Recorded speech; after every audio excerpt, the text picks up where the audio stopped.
तो आप सबको जय यीशु के। प्रभु का धन्यवाद कि उसने एक बार और मौका दिया है कि हम परमेश्वर के वचन से कुछ बातों को सीख सकें, देख सकें, जान सकें। सो आज मैं आपके साथ जो बात करने वाला हूं, किस तरह से मुझ जैसे पापी को परमेश्वर अपने पास लेके आता है, कैसे मुझ जैसे गुनहगार को उसने मौका दिया कि मैं उसके पास आ सकूं।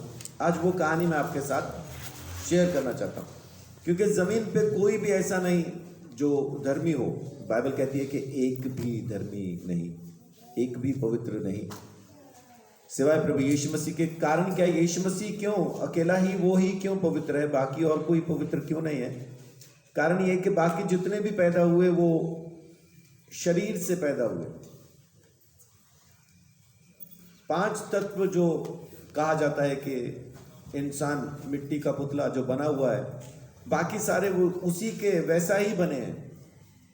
सिर्फ एक यीशु मसीह जमीन के ऊपर ऐसा पैदा हुआ जो आसमान से ही आया। यानी परमेश्वर ने एक लड़की को कहा गर्भवती हो बेटा जन, और वो गर्भवती हो गई और उसने बेटा जना। यानी यीशु मसीह का शारीरिक पिता नहीं है। अब शारीरिक पिता नहीं है तो उसका वो बीज जिससे हम सब पूरी दुनिया जो पैदा होती है, वो बीज से यीशु मसीह पैदा नहीं हुआ। यीशु मसीह परमेश्वर के वचन से, जिसको शब्द कहते हैं, है ना, जिसको कहते हैं कि शब्द ही परमेश्वर है। गुरु नानक ने कहा कि मैं शब्द दा दास हाँ, वो शब्द देहधारी हुआ। बाइबल बताती है वो शब्द जिससे सारी सृष्टि रची गई। जब कुछ भी नहीं था तब वो शब्द था। जब सब कुछ है तो शब्द है, जब कुछ नहीं होगा तो वो शब्द होगा। आमीन। तो इसलिए यीशु मसीह, क्योंकि वो परमेश्वर का शब्द देहधारी हुआ, और क्योंकि वो मिट्टी से नहीं था, इसलिए मरने के बाद वापस मिट्टी में भी नहीं मिला। मौत उसने सही मेरे लिए, मुझ जैसे गुनहगारों के लिए, हमारे लिए, ताकि हम अपने पापों के दंड से आजाद हो सके। लोग कहते हैं यीशु मसीह ने हमारे पाप उठा लिए। ये कुछ हद तक सही है, कुछ हद तक गलत है। यीशु मसीह ने हमारे पाप नहीं उठाए। यीशु मसीह ने हमारे पापों की वजह से जो सजा हमारे ऊपर आनी थी, जो दंड हमारे ऊपर आना था, उस सजा को उसने सह लिया, उस दंड को उसने अपने ऊपर उठा लिया।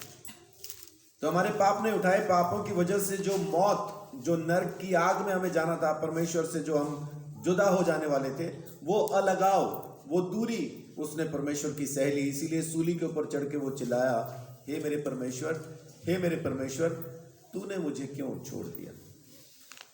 हम जो सदा के लिए आग में छोड़े जाने वाले थे, यीशु मसीह ने उस अलगाव को सह लिया। यीशु मसीह ने उस दूरी को सह लिया। यीशु मसीह ने उस कष्ट को सहा। और क्योंकि वो जमीन का नहीं था, इसलिए मरने के बाद मिट्टी में मिला नहीं। क्योंकि आज तक जितने भी आए, जो मरा सो मर ही गया, दोबारा कभी जिंदा नहीं हुआ। हाँ, मुझ जैसे कुछ केसेस हैं जो मर जाने के बाद जिंदा हुए, जैसे मैं भी हुआ था 89 में, लेकिन मैं फिर मरूंगा, है ना। बहुत से लोग कहते हैं जी वो हमारी दादी मर गई थी दोबारा जिंदा हो गई, नानी मर गई दोबारा जिंदा हो गई, पड़ोसी मरा दोबारा जिंदा हो गया। हाँ, हुए लोग जिंदा, मैं भी हुआ हूं। लेकिन जितने भी जिंदा हुए वापस फिर मरेंगे, दोबारा से मरेंगे। लेकिन यीशु मसीह जब एक बार जिंदा हुआ तो फिर मरा नहीं, मरा नहीं। वो सदा के लिए आज की तारीख में भी जिंदा है।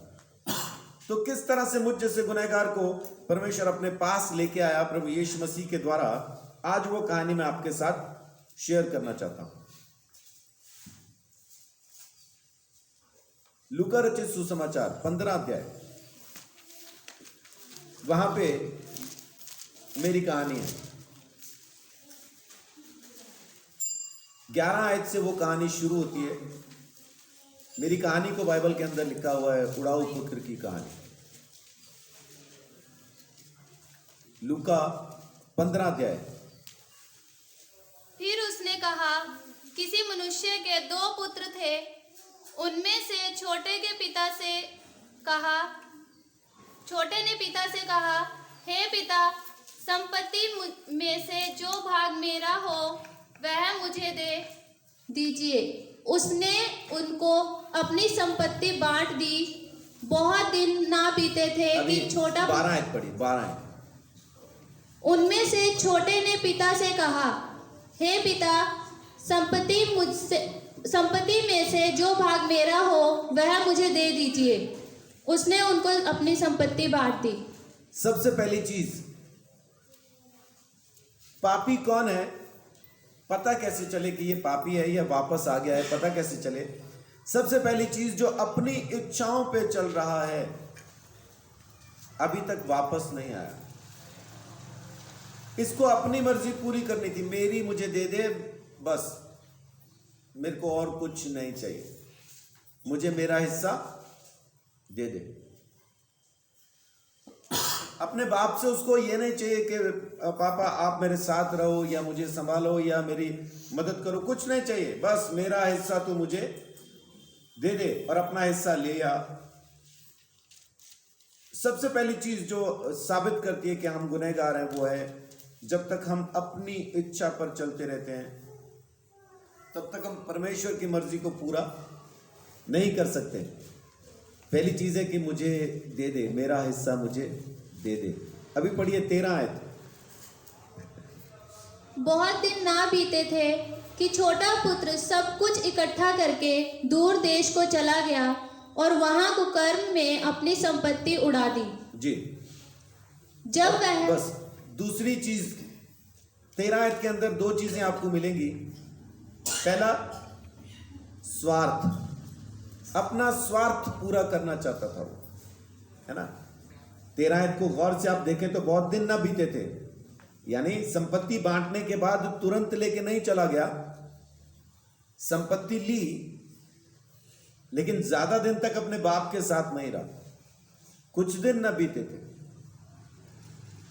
संपत्ति के कागज हाथ में आने के बाद, प्रॉपर्टी अपने हाथ में आने के बाद कुछ दिन तक तो अपने बाप के साथ रहा, लेकिन उसके बाद छोटा बेटा सब कुछ इकट्ठा करके दूर देश को चला गया। स्वार्थ, बस मेरा मिल गया, मैं अलग हो जाऊं, मुझे किसी से कोई लेन देन नहीं है। और तीसरी चीज इसके अंदर है, 13 आयत के अंदर ही दूसरी चीज भी आती है, वो है दूर हो जाना, अलग हो जाना। अपने बाप से अलग होके दूर देश में चला गया, दूर देश में चला गया। और तीसरी चीज 13 आयत में ही आती है, क्या करने लगा वहां जाके? कुकर्म में अपनी संपत्ति को उड़ा दिया। तो तीन चीजें 13 आयत बताती है। पहली, स्वार्थ, मेरा, मैं खाऊंगा, मेरा है मुझे दो, मेरा किसने लिया, मैं हूं, मेरा है मुझे चाहिए, ऐसा। और दूसरा, बाप से अलग हो गया, दूर देश को चला गया। और तीसरा, कुकर्म करने लगा। अब देखिए शुरुआत कहां से होती है? अपनी इच्छा से। जब हम अपनी इच्छा को पूरा करने की कोशिश शुरू करते हैं तो स्वार्थ आड़े आता है, स्वार्थ सामने आता है। कोई जिए कोई मरे, मुझे किसी से कोई लेन देन नहीं, मेरा घर पूरा करो, नहीं तो मैं तुम्हें मार दूंगा या तुम मुझे मार दो, मुझे बस वो चाहिए जो चाहिए, मैं कुछ नहीं जानता।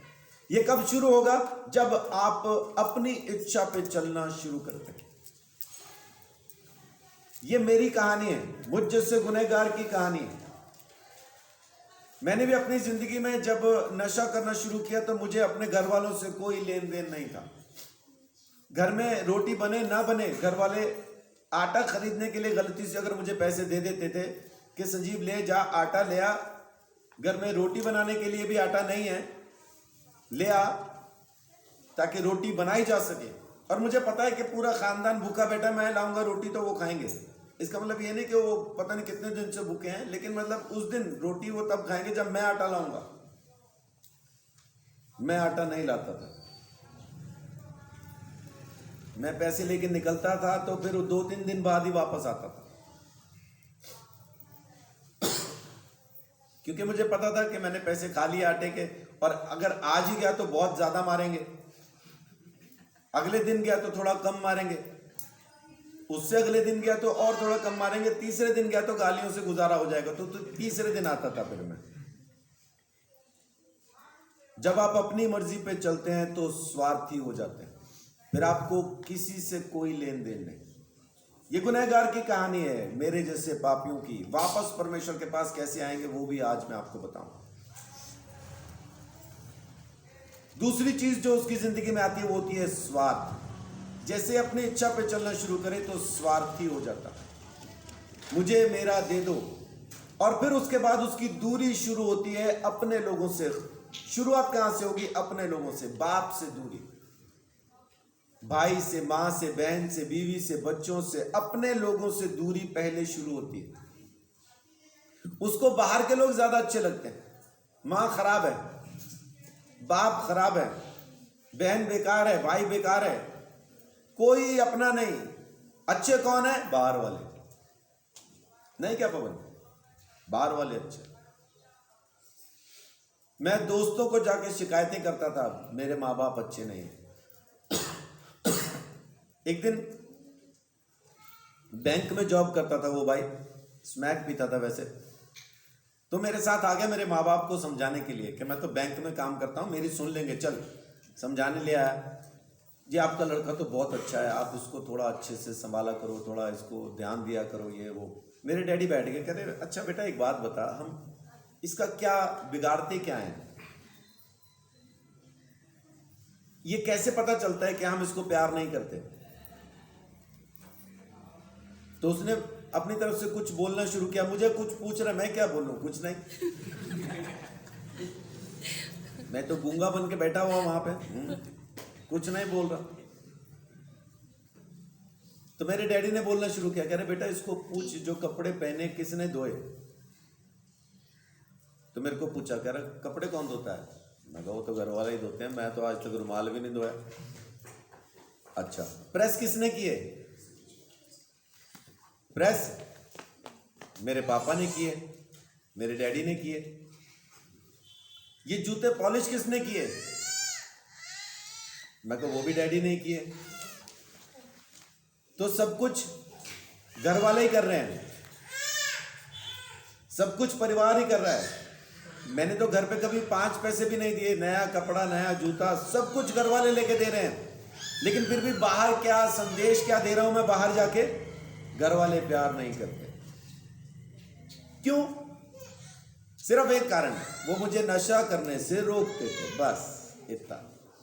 इस वजह से मुझे लगता था कि मेरे घर वाले मुझसे प्यार, नशे के लिए पैसा दो तो मेरे घर वाले मेरे हैं, बहुत अच्छे हैं, सब कुछ मेरे लिए कर देते हैं, जान से ज्यादा चाहते हैं। अगर नशे के लिए पैसा दें तो नशे के लिए पैसा नहीं दे रहे इसलिए मेरे घर वाले अच्छे नहीं थे।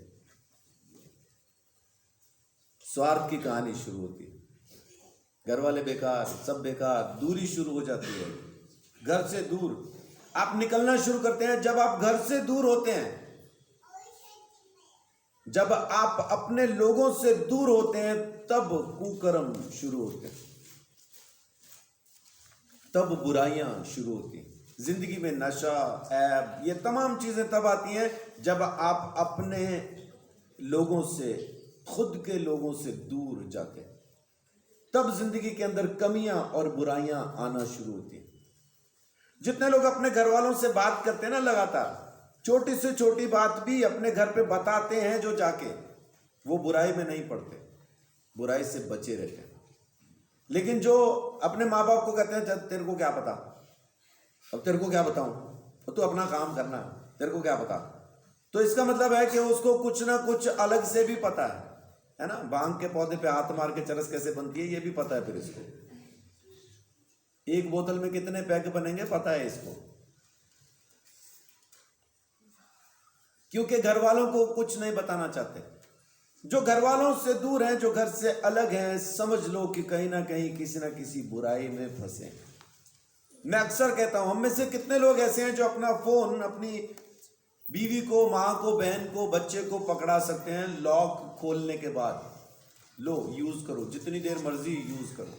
कितने लोग ऐसा दे सकते हैं? अगर नहीं दे सकते तो आप कहीं ना कहीं गलत हैं, कहीं ना कहीं गलत है। जिनकी शादी नहीं हुई क्या माँ को पकड़ा सकते फोन? हाँ, बड़ी खुशी की बात।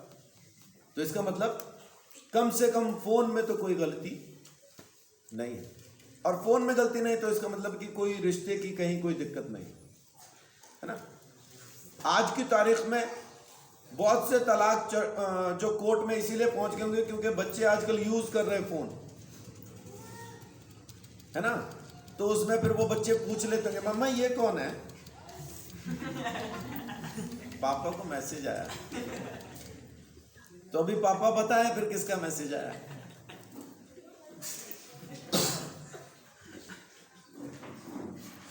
कुछ जगहों पे ऐसी माताएं भी पाई जाती। बराड़ा था, अभी एक खबर मैं सुन रहा था, काम करने गई चली गई,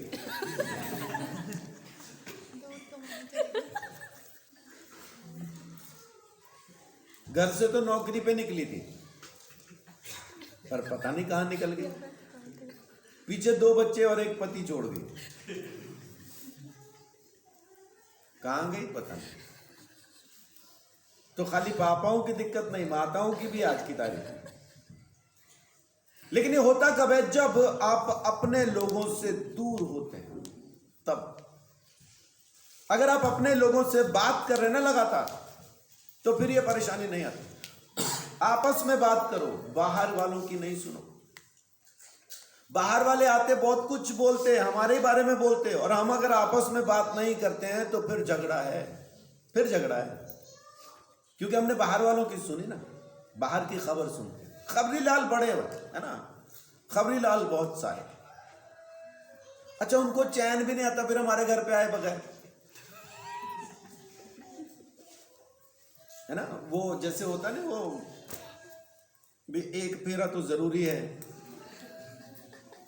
एक मुलाकात जरूरी है सनम, तो जरूर आते, जरूर आते और पूरी खबरें लेके आते। और खबरें कौन सी, जो हुई नहीं, जो घटी नहीं घटनाएं, वो घटनाएं बताते आके। उसके बाद अगर आमने सामने बैठ के पूछें, जैसे फर्ज करो कि मेरे को पवन ने आके बताया कि रजनीश आपके बारे में वो कह रहा था, और मैं पवन को कहूं ठीक है, मैं तेरा नाम लेके पूछता हूं रजनीश को उसने ये कहा कि नहीं, तो तुरंत मेरा नाम न लेना, क्यों तेरा नाम क्यों ना लूं, क्योंकि फिर सच पता चल जाएगा ना। पूछो, बात करो, किसने कहा, सामने बैठ के नॉर्मल। मैं तो नॉर्मल बात कर लेता हूं, बहुत सारे पास्टर आज मेरे साथ कोई भी चुगली नहीं करते। क्या पास्टर चुगली करते हैं? हाँ करते हैं, आपस में करते पादरियों की। तो उन्होंने आके मुझे बोला पास्टर जी, वो पास्टर आपके बारे में ये कह रहा था। दिक्कत नहीं पास्टर जी, अगली मुलाकात जैसे इकट्ठे हुए, पास्टर जी आप ये कह रहे थे, इन्होंने बताया मुझे, सामने पूछ लेता हूं मैं। अब सिट्टी पिट्टी को महावा टाइप, ये क्या बोल दिया इसने, सामने पूछ लिया। 1-2 बार ऐसा हुआ, उसके बाद आज तक मेरे को कभी किसी ने आके ये नहीं कहा तेरे बारे में ये कह रहा था। कहानी खत्म हो गई। क्यों? क्योंकि पता चल गया ये सामने पूछ लेता है, झगड़ा नहीं करता, पूछ लेता है। लेकिन बहुत से लोग पूछते नहीं और इसी चक्कर में अलग हो जाते हैं, दूर हो जाते हैं, निकल जाते हैं बहुत दूर। सामने पूछ लो।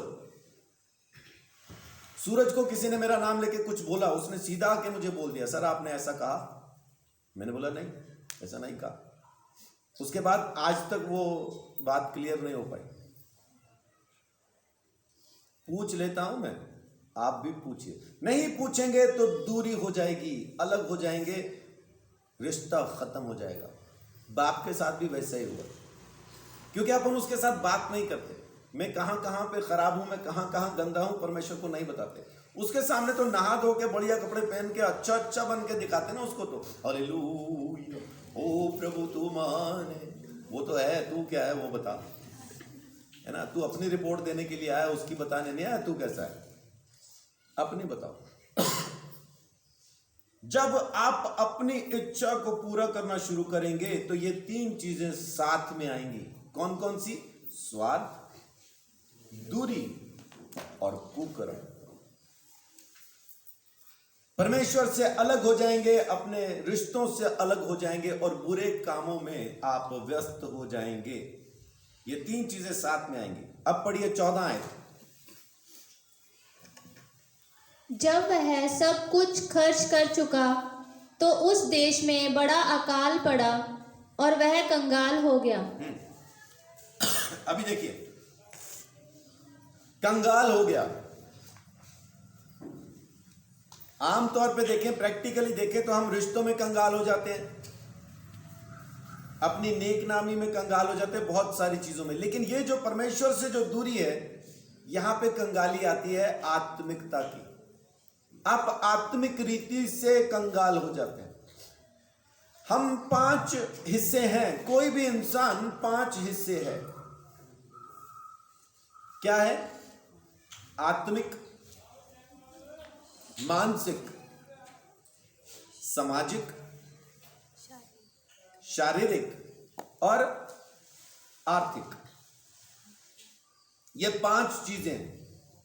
इन 5 के बाहर कोई नहीं। और इन्हीं 5 में कहीं ना कहीं समस्या होती है। आत्मिक में, मानसिक में, शारीरिक में, सामाजिक में या फिर आर्थिक में।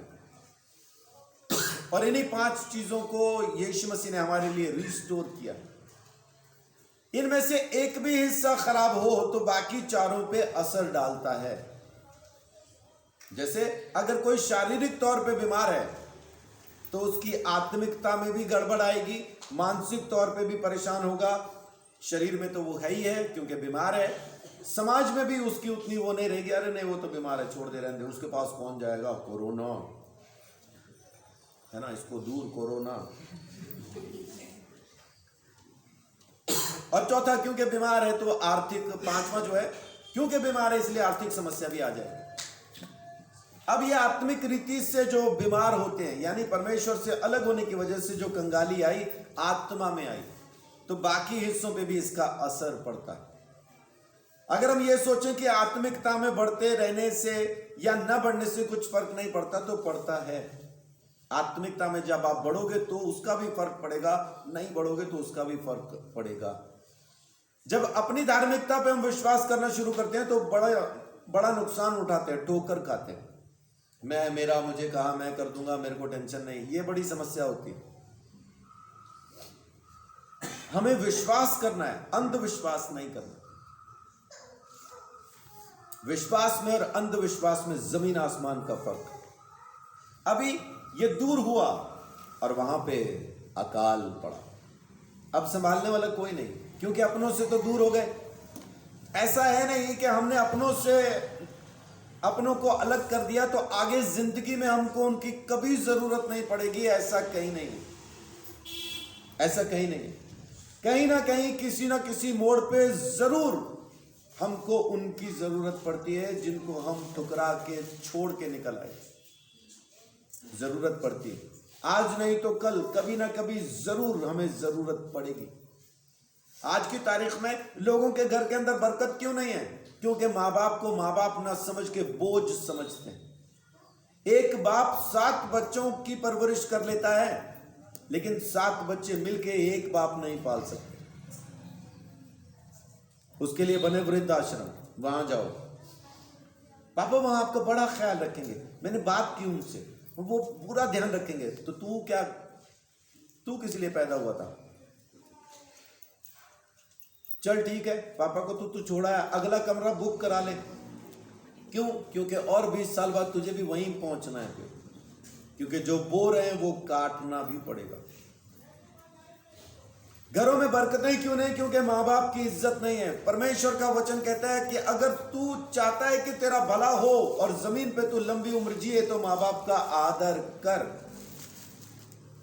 वायदा करता परमेश्वर के जो भी अपने माँ बाप का आदर करेगा, परमेश्वर उसको जरूर बरकत देगा। और माँ बाप का आदर नहीं तो बाइबल कहती है कि ऐसे बच्चों को टांग दो सूली पे, तराई के कौवे उनकी आंखें नोच नोच के खाएंगे। बाइबल में लिखा है ना। कोई दंगैत हो अपने माँ बाप के खिलाफ चलता हो, उनको मारता पीटता हो, बाइबल कहती है व्यवस्था विवरण के अंदर कि उस बच्चे को नगर के फाटक पे ले जाके पत्थर मार मार के मार डालो, क्योंकि अपने माँ बाप का आदर नहीं करता, उनके खिलाफ हाथ उठाता है, उनके खिलाफ बोलता है, मार डालो उसको। ये जो आत्मिकता का आत्मिकता का जो कंगालपन है, जो कंगाली है, परमेश्वर से दूर होने के बाद ही आती है, अपने लोगों से अलग होने के बाद ही आती है। तब तक नहीं आती जब तक आप उनके साथ हैं। अलग हो जाते हैं तब आती है। अभी 15 आयत पढ़िए, उसके बाद और बड़ी खतरनाक चीज होती है फिर। इसलिए वह उस देश के निवासियों में से एक के यहाँ जा पड़ा। उसने उसे अपने खेतों में सूअर चराने के लिए भेजा, और वह चाहता था कि उन फलियों से जिन्हें सूअर खाते थे अपना पेट भरे, और उसे कोई कुछ नहीं देता था। हाँ, अभी हुआ क्या? अपने इच्छा की वजह से वो स्वार्थी हुआ, अलग हुआ, कुकर्मों में जाके बिजी हो गया और आत्मिक रीति से कंगाल हो गया। अब अपना ही, आपने आत्मदाह, आत्मनिर्भर, आत्महत्या सुना होगा। आज जो मैं आपको बताने वाला हूं वो है आत्मनिरादर, सेल्फ अबेसमेंट, आत्मनिरादर। अपना ही अपमान करना शुरू कर देता है, अपना अपमान करता है, ऐसे ऐसे काम करता है कि खुद की इज्जत भी नहीं होती उसकी। खुद अपने आप को लोगों की नजरों में गिराना शुरू कर देता है। ऐसे ऐसे काम करेगा जिसके बारे में सारी दुनिया कह रही है कि गलत है, लेकिन वो सुनेगा नहीं, मानेगा नहीं। अपने आप को गिराना शुरू करेगा, लोगों की नजरों में गिरता जाएगा, गिरता जाएगा, हटेगा नहीं, गिरता ही जाएगा, हटेगा नहीं, गिरता ही जाएगा। ये एक पापी की कहानी है, मुझ जैसे पापी की कहानी।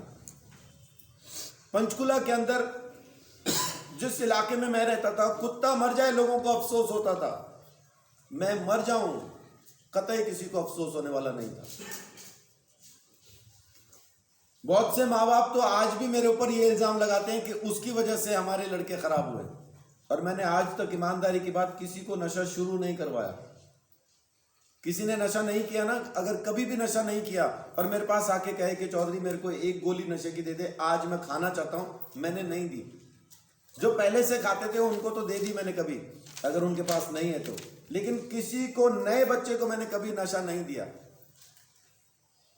लेकिन सब यही कहते हैं कि नहीं जी, उसी ने मेरे को, जहां मैं रहा करता था वहां पे मेरे को बाबा कहते थे, बाबा ने खराब किया हमारे बच्चे, सब बोलते थे। पता नहीं बाबा क्यों बोलते थे, लेकिन बोलते थे। हाँ जी,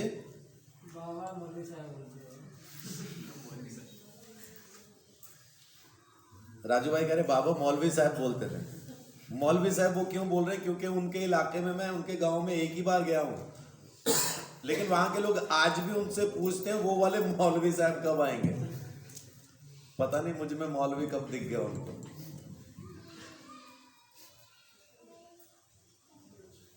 अपना ही अपमान, आत्मनिरादर, अपना ही अपमान शुरू करते हैं।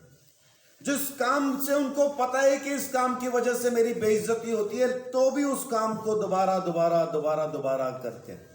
कारण परमेश्वर से दूरी, अपने लोगों से दूरी। और फिर आ जाता है आखिरी समय, 16 आयत। और वह चाहता था कि उन फलियों से जिन्हें सूअर खाते थे अपना पेट भरे, और उसे कोई कुछ नहीं देता था। अब यहां पे पूरी तरह से भूख है, इससे आगे और गिर नहीं सकता। वो सूअर की फली खा रहा है। यह हर उस शख्स की कहानी है जिसकी कहानी अपनी इच्छा को पूरा करने से शुरू होती। जो कोई भी अपनी इच्छाओं के पीछे चल दिया, आखिर में सूअर की फलियों में उसका अंत है। ना कोई पूछने वाला, ना कोई बताने वाला, ना कोई देखने वाला, ना संभालने वाला। अब खाओ सूअर की फलियां, यह अंत है। अभी सीढ़ियां उतरते उतरते पापी बिल्कुल धरातल में आ गया, लेकिन परमेश्वर का अनुग्रह यहां से शुरू होता है। अब यहां पे आके पापी को समझ में आ गया, इससे और ज्यादा गिर नहीं सकता। जैसे उसको समझ में आएगा, अब वापसी का रास्ता शुरू होता है। 17 आयत पढ़िए। जब वह अपने आपे में आया तब कहने लगा, मेरे पिता के कितने ही मजदूरों को भोजन से अधिक रोटी मिलती है और मैं यहाँ भूखा मर रहा हूँ। अब उसको समझ में आने लगा क्या छोड़ा है, पीछे क्या छोड़ा है, अब समझ में आ रहा है उसको। मैं कौन सी चीज को ठोकर मार के निकल आया, अब पता चल रहा है। मेरे डैडी मुझे मछली कहते थे, गुस्से में होते थे तब बोलते थे कि तू वो मछली है, जब तक पत्थर नहीं चाट लेगा ना वापस नहीं आएगा। मछली ना गहरे में जाती है, गहरे में जाती है, गहरे में जाती है, सोच के कि नीचे बहुत कोई खाने की चीज पड़ी है, जाती जाती जाती वहां पहुंच के जब उसको खाने की कोशिश करती है तो वो पत्थर होता है, फिर वापस आती है ऊपर, क्योंकि खाने की चीजें उसको ऊपर मिल जाती है गिरी हुई पानी के। लेकिन ये मछली नीचे जाएगी जाएगी जाएगी और पत्थर चाट के ही वापस आती है। तो मेरे डैडी बोलते थे तू वो मछली है, जब तक पत्थर ना चाट ले वापस नहीं आएगा। गुस्से में बोलते थे। अब इसने चाट लिया वो पत्थर, अब बिल्कुल आखिर में है, अब अपनी समझ में आ गया, अपने होश में आ गया, ये मैंने क्या कर दिया। अब बाप का घर याद आया जिसको छोड़ के आया था, जो अच्छा नहीं लग रहा था इसको। बाप के घर से निकला क्यों होगा, मेरे को यहां नहीं रहना, मेरे को यहां रहने नहीं, तुम में से कोई मेरे को प्यार करता ही नहीं, मेरे को यहां रहने ही नहीं, मैं जाऊंगा, मैं अपना देख लूंगा, मैं जहां भी रहूं खाऊं पीऊं जैसा रहूं, तुम्हें उससे कोई लेन देन नहीं, मैं अपना देख लूंगा। अब देख लिया, खा रहा है सुअर की फली। अब याद आया मैं क्या छोड़ा है। अब सबसे पहली चीज वही दिमाग में आई, वापस जाऊंगा। जिस भी पापी के अंदर ये ख्वाहिश आ जाती है ना कि मुझे मेरे परमेश्वर के पास वापस जाना है, वही यीशु मसीह को ढूंढता है, बाकी किसी को जरूरत नहीं पड़ती। बाकी तो चमत्कार सब जगह पे हो रहे हैं, बाकी कौन सी जगह ऐसी है जहां पे आपकी मन्नतें पूरी नहीं होती, जहां चमत्कार नहीं होते, कौन सी ऐसी जगह है? सब जगह है वैसी, सब जगह पे चमत्कार होते हैं, सब जगहों पे मन्नतें पूरी होती हैं। लेकिन अगर बाप के पास जाना है तो एक ही रास्ता, वो है यीशु मसीह। यीशु बाकियों से सिर्फ इसी तरह से अलग है क्योंकि वो स्वर्ग से आया था, स्वर्ग वापस गया, बाकी सब मिट्टी से पैदा हुए, मिट्टी में ही खत्म हो गए। ना कोई स्वर्ग से आया, ना कोई स्वर्ग गया। जैसे हम मरेंगे वैसा ही वो भी मरे, जो हमारे साथ होगा वैसा ही उनके साथ भी होगा। हम भी न्याय के आसन के सामने से गुजरेंगे, वो भी न्याय के सिंहासन के सामने से गुजरेंगे। हम बचेंगे सिर्फ इस वजह से क्योंकि यीशु मसीह को हमने प्रभु स्वीकार किया, और वो इसलिए नहीं बच पाएंगे क्योंकि उन्होंने यीशु को प्रभु स्वीकार नहीं किया।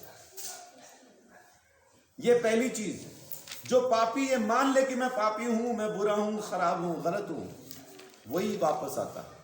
उसके बाद जैसे ही पता चलता है कि मैं बुरा हूं, खराब हूं, बेकार हूं, बाप के पास जाना जरूरी है, अब वो प्रण करता है, तय करता है, मैं क्या करूंगा। पढ़िए 18 है। मैं अब उठकर अपने पिता के पास जाऊंगा और उससे कहूंगा कि पिताजी, मैंने स्वर्ग के विरोध में और तेरी दृष्टि में पाप किया है, अब इस योग्य नहीं रहा कि तेरा पुत्र कहलाऊं, मुझे अपने एक मजदूर के समान रख ले। हाँ, अब उसको पता चला, अब उसने प्रण किया कि मैं बाप के पास लौट जाऊंगा और मैं अब बेटा बनने के लायक तो नहीं रखा है ना, उसने तय कर लिया। क्यों? क्योंकि उसको पता है ना क्या क्या करके आया वहां पे, किस तरह से निकला था उसको मालूम है, इसलिए कहता बेटा बनने के लायक तो नहीं हूं, मजदूर बना के, नौकर बना के रख लिया। अब जैसे ये मन में ठान लिया कि बाप के पास जाऊंगा और कहूंगा कि नौकर बना के रख ले, अब प्रायश्चित मन में आता है। अब प्रायश्चित आता कब है? जब आपको आपके पाप का एहसास हो जाए, जब आप वापस जाने के लिए तैयार हो जाएं, तब आपके मन में पश्चाताप आता है, तब रिपेंटेंस आपके अंदर आती है, उससे पहले नहीं आती। पढ़िए 19 आयत। अब इस योग्य नहीं रहा कि तेरा पुत्र कहलाऊं, मुझे अपने एक मजदूर के समान रख ले। अब वो पाप परमेश्वर के सामने, अपने बाप के सामने प्रायश्चित करने को तैयार है, ये मानने को तैयार है कि मैं बेटा बनने के लायक नहीं, मुझे नौकर बना के रख ले, मुझे अपने घर में बस रख ले। अब होती है वापसी शुरू। 20 आयत। तब वह उठकर अपने पिता के पास चला, वह अभी दूर ही था कि उसके पिता ने उसे देखकर तरस खाया और दौड़कर उसे गले लगाया और बहुत चूमा। वापसी के साथ साथ अब यहां पे मेल मिलाप भी है। एक बार मैंने पक्का ठान लिया कि मैं घर छोड़ के जाऊंगा ही, नहीं रहूंगा, और अपने ही पापा को बोला कि मुझे आप बस स्टैंड छोड़ाओ, आज के बाद वापस नहीं आऊंगा। मेरे डैडी ने भी मुझे बिठाया स्कूटर पे, बैग मेरा पास था, बस स्टैंड पे ले गए, और बस स्टैंड पे जाके जब मेरे को छोड़ा तो उनकी आंखों में आंसू थे, और मेरे को ऐसा रुआसी सी आवाज में पूछा, सच में नहीं आएगा क्या? बस मैं जा नहीं पाया, नहीं तो उस दिन तय हो गया था, मैं निकल जाता, मैं चला जाता। मैंने बैग वहीं उनके स्कूटर पे छोड़ दिया, मैंने बोला नहीं, शाम को आ जाऊंगा।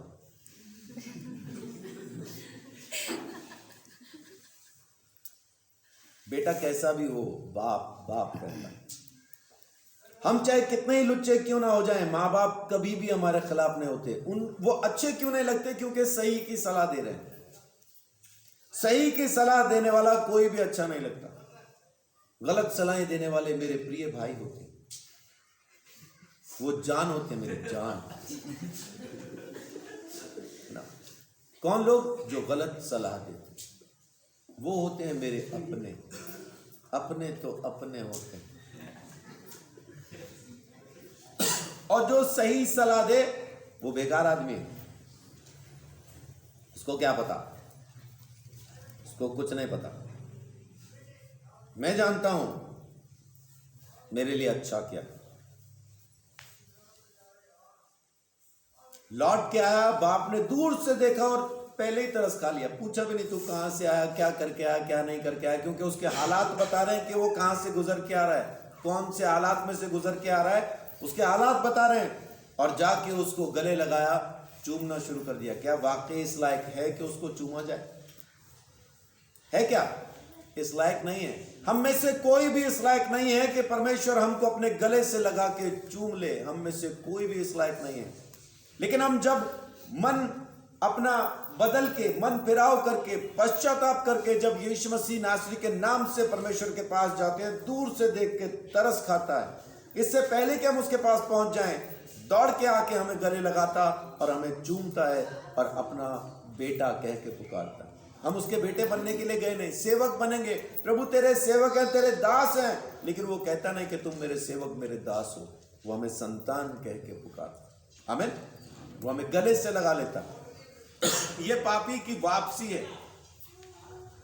और वो जो वहां पे कंगाल हो गया था, भिखारी हो गया था, अब परमेश्वर उसको वापस से अपनी संतान बनाता है। 22 आयत पढ़िए।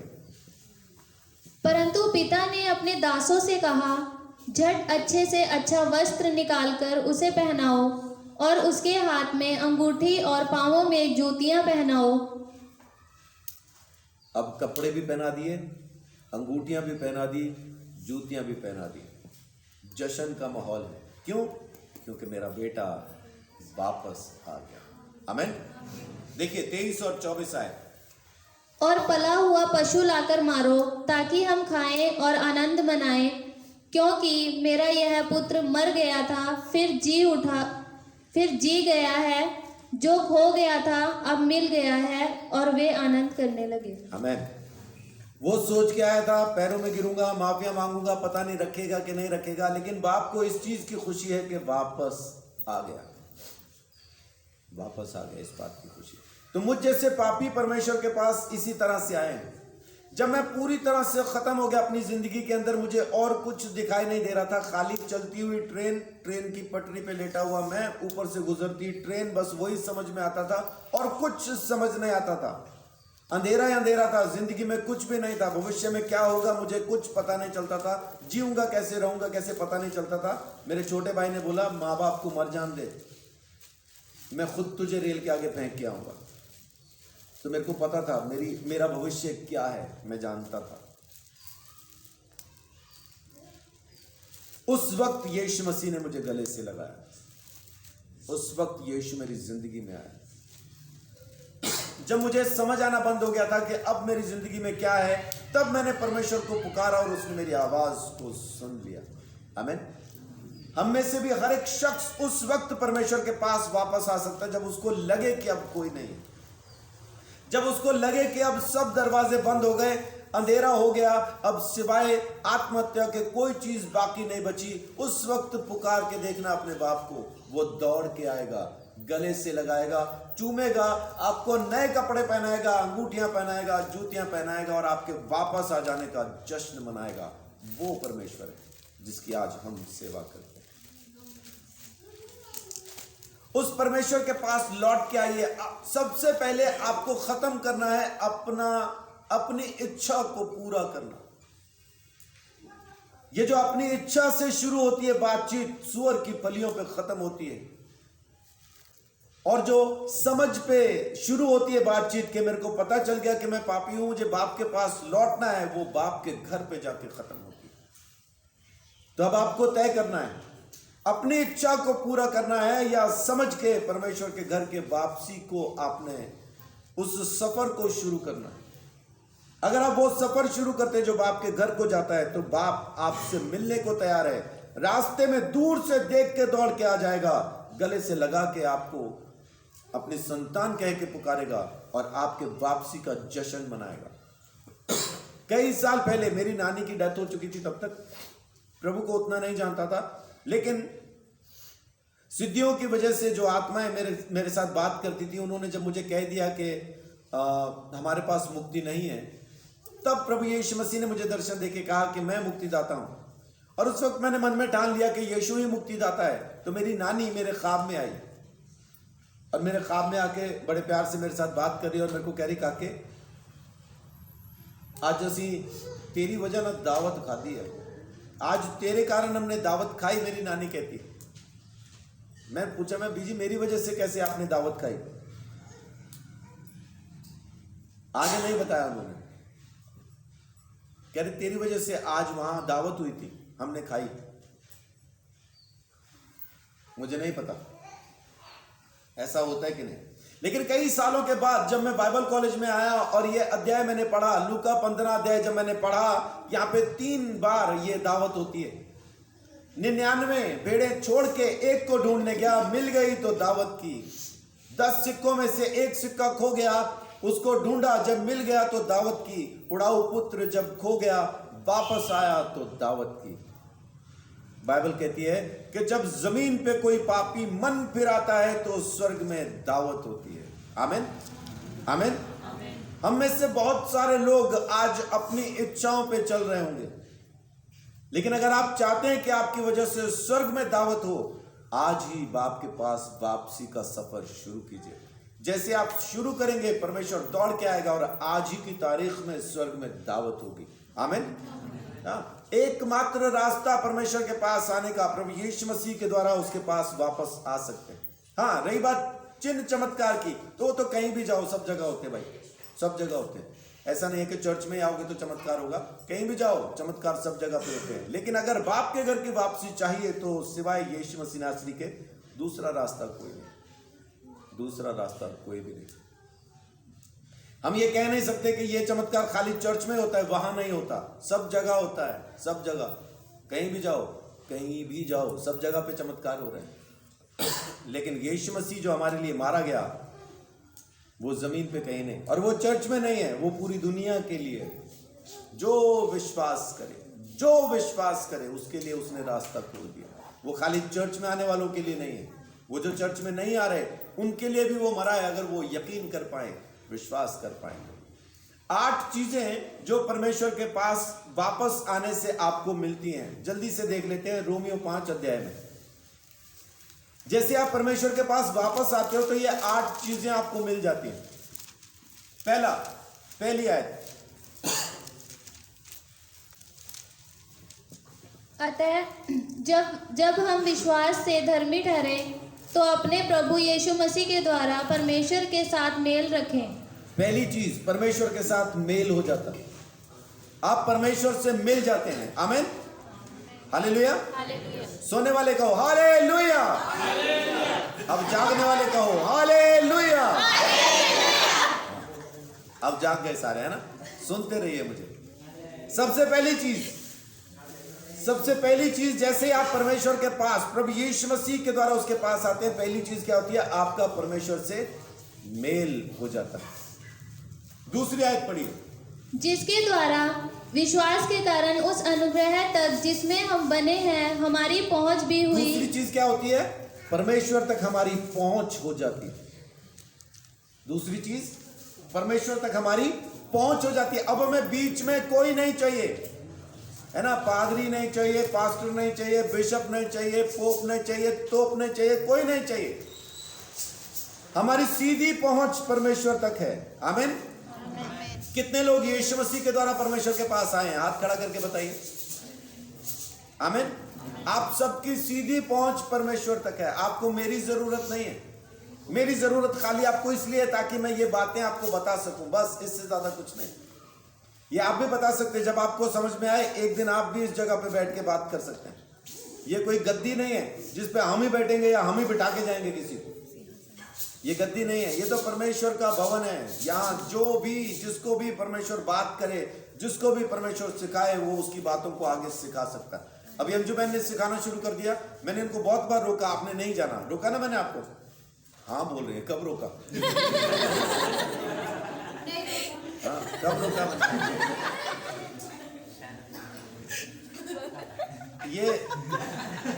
ये ऑरा होता है, ऑरा, है ना? असर होता है।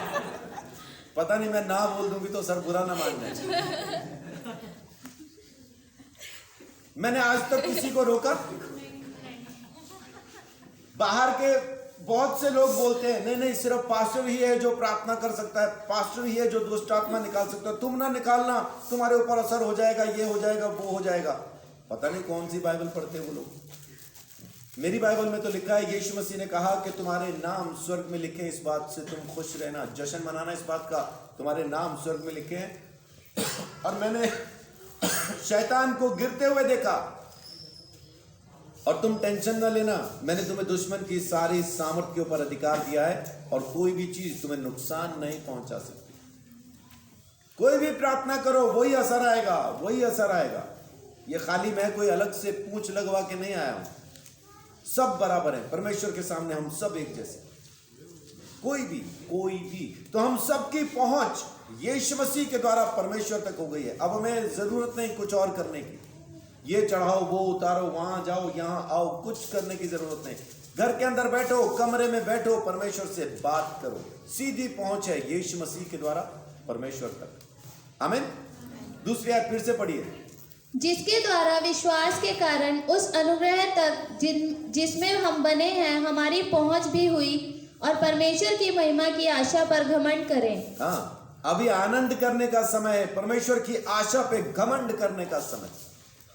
आशा उम्मीद लाती है, खुशियां लेके आती है ना? मुझे कोई आशा है, कोई उम्मीद है, तो आप उसमें खुश होते हैं, जश्न मनाते हैं। तो तीसरी चीज परमेश्वर के पास, पहली चीज परमेश्वर से मेल, दूसरी बात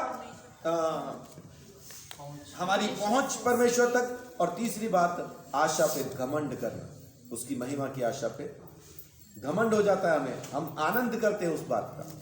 चौथी बात जो हमें मिलती है वो देखिए क्या है। केवल यही नहीं वरन हम कलेशों में भी घमंड करें। हाँ जी, यह कलेशों जानकर में भी घमंड करना, खाली आशा में घमंड करना नहीं, कलेश में भी घमंड है। किस बात का? परमेश्वर मेरे साथ है। ये कलेश मेरा कुछ नहीं बिगाड़ सकते, ये समस्याएं मेरा कुछ नहीं बिगाड़ सकती, क्योंकि वो परमेश्वर मेरे साथ है। आज हमने वो गीत भी गाया, क्या था गीत जो आज गाया हमने? यहोवा मेरी ताकत है, रुख तूफानों के भी देता जो मोड़ है, यहोवा मेरा जोर है ना? तो आज हम जानते हैं कि तूफान आए, आंधी आए, कैसा भी जलजला क्यों ना आ जाए, परमेश्वर मेरे साथ है। तो हम, बाइबल कहती है, क्या कहती है? कलेशों में भी हम घमंड करते हैं। आमीन। लोग तो कलेश में जाए तो रोना शुरू करते हैं, हम कलेश में आते तो घमंड करते हैं। टेंशन नहीं, कलेश आ तो तेरे को हम बताएं कलेश होता क्या है। हम तो समस्या को चैलेंज करते हैं, समस्या आ तो सही, हम तुझे बताएं कि असल में समस्या होती क्या है ना? समस्या तो हमसे डरती है कि इसके पास ना जाना, क्यों? क्योंकि ये समस्या है। जिन समस्याओं का नाम जमीन के लोगों ने समस्या रखा है, उन समस्याओं ने परमेश्वर के लोगों का नाम समस्या रखा है। समस्याएं हमसे बच के रहती हैं, नहीं नहीं, समस्या में ना फंस जाना। समस्या में फंस गए तो समस्या हो जाएगी। गरीबी को अमीरी में बदल देंगे, बीमारी को चंगाई में बदल देंगे, दुष्ट आत्मा से आजाद कर देंगे, अंधे को आंखें दे देंगे, लंगड़े को टांगे दे देंगे, गूंगा बोलने लगेगा, बहरा सुनने लगेगा। उनके पास न जाना, वो समस्या खड़ी कर देंगे। तो कलेशों में भी हम घमंड करते हैं। ये अपने को चौथी चीज मिलती है। पांचवी पढ़िए, चौथी आयत। और धीरज से खरा निकलना और खरे निकलने से आशा उत्पन्न होती है। अभी चौथी चीज अपने को क्या मिलती है? धीरज, पेशेंस, सब्र करना सीखते अपन प्रभु यीशु मसीह की पवित्र आत्मा के द्वारा। और जो कोई सब्र करना सीख जाए, समझ लो कि उसने हर एक परेशानी के ऊपर जीत हासिल कर ली। धीरज ही तो नहीं धरा जाता हमसे, धीरज नहीं धर पाते। हम क्या बोलते हैं जी, हमने तो धरा, सामने वाले ने नहीं धरा। फिर क्या हुआ? फिर उसने मुझे एक धरा,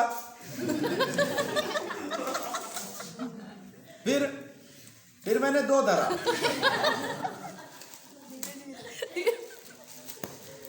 तो धीरज वो नहीं धरा। तो धरना तो धीरज था, हमने कुछ और ही धर दिया। बाइबल कहती है कि जो धीरज धरता है, परमेश्वर का आत्मा उसकी जिंदगी में काम करता। कभी आराम से सब्र के साथ याकूब पहला अध्याय 2 से लेकर 4 तक पढ़ के देखना। उसमें लिखा है, जब तुम्हारे नाना परीक्षा में फंसे, हाँ, अच्छा, जब तुम नाना प्रकार की परीक्षाओं में पढ़ो, अच्छा वैसा था।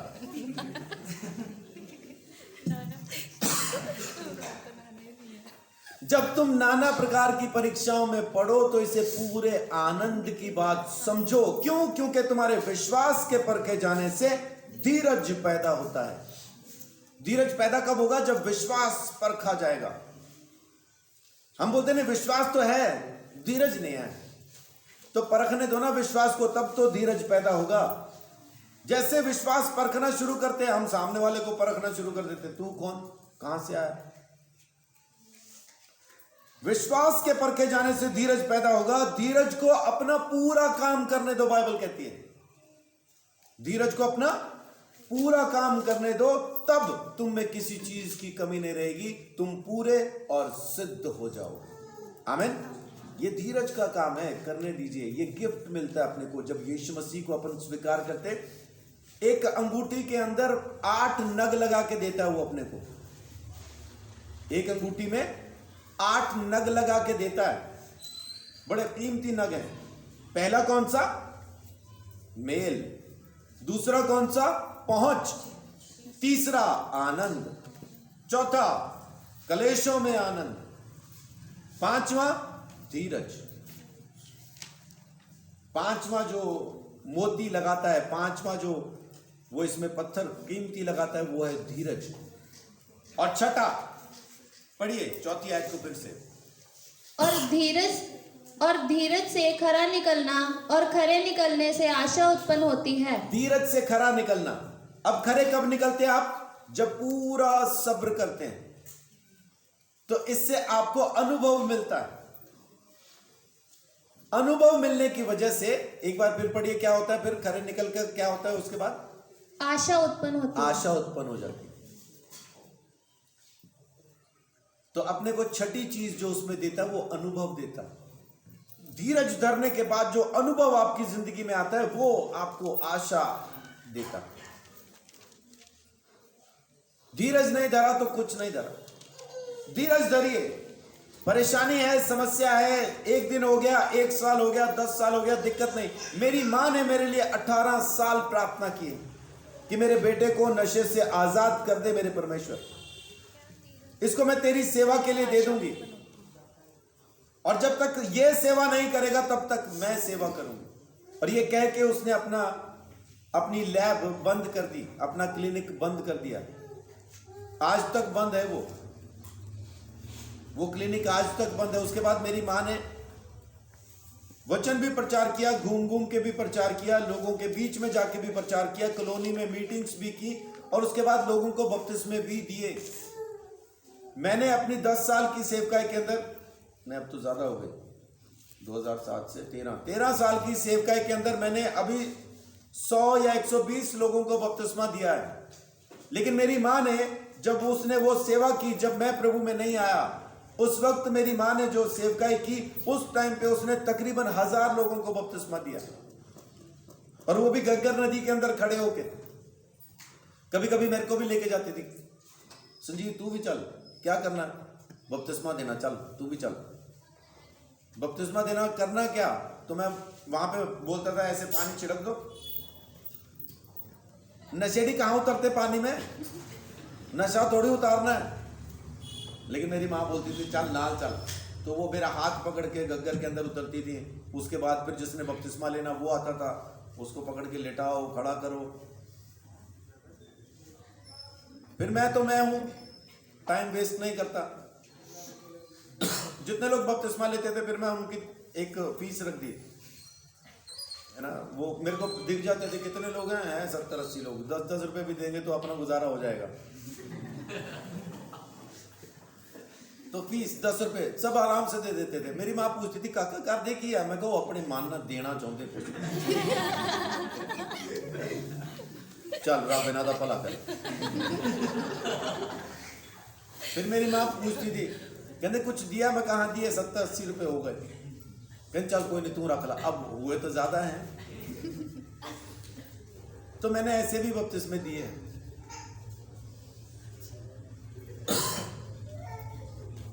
मेरी माँ ने 18 साल मेरे लिए प्रार्थना की, और आज मैं आपके साथ बैठ के यहां पे परमेश्वर की बातें कर रहा हूं। अनुभव किसका अनुभव, धीरज का अनुभव, सब्र का अनुभव। आज तक हमने सब्र का अनुभव नहीं किया, बहुत कुछ एक्सपीरियंस किया है लेकिन सब्र का एक्सपीरियंस अभी तक नहीं किया। सब्र का एक्सपीरियंस कीजिए, सब्र का अनुभव कीजिए, परमेश्वर आपकी जिंदगी में बड़ी बरकत देगा। आमीन।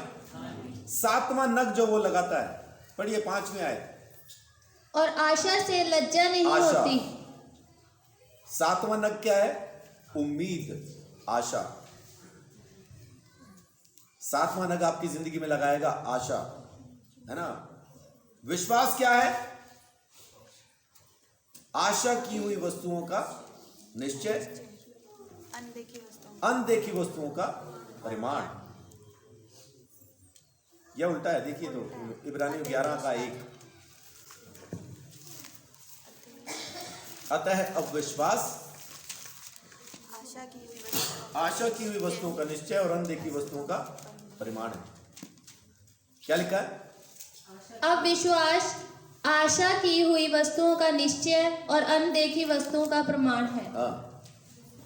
तो विश्वास क्या है, आशा की हुई वस्तुओं का निश्चय, पक्का ये होगा ही, हमें आशा है, पता है ये होगा ही। ये 7वां नग है।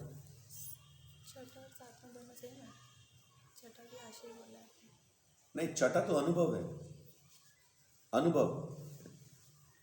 छठा जो है वो अनुभव है। किसका अनुभव, धीरज का अनुभव। जब धीरज धरना आप शुरू करते हैं तो उसका अनुभव जब आपकी जिंदगी में आता है तो उससे आशा उत्पन्न होती है। 7वां है आशा। अभी 8वां, ये आखिरी है लेकिन असल में ये पहला है। पढ़िए 5वीं आयत को पूरा। और आशा से लज्जा नहीं होती, क्योंकि पवित्र आत्मा जो हमें दिया गया है उसके द्वारा परमेश्वर का प्रेम हमारे मन में डाला गया है। आमीन। 8वां नग क्या है, प्रेम।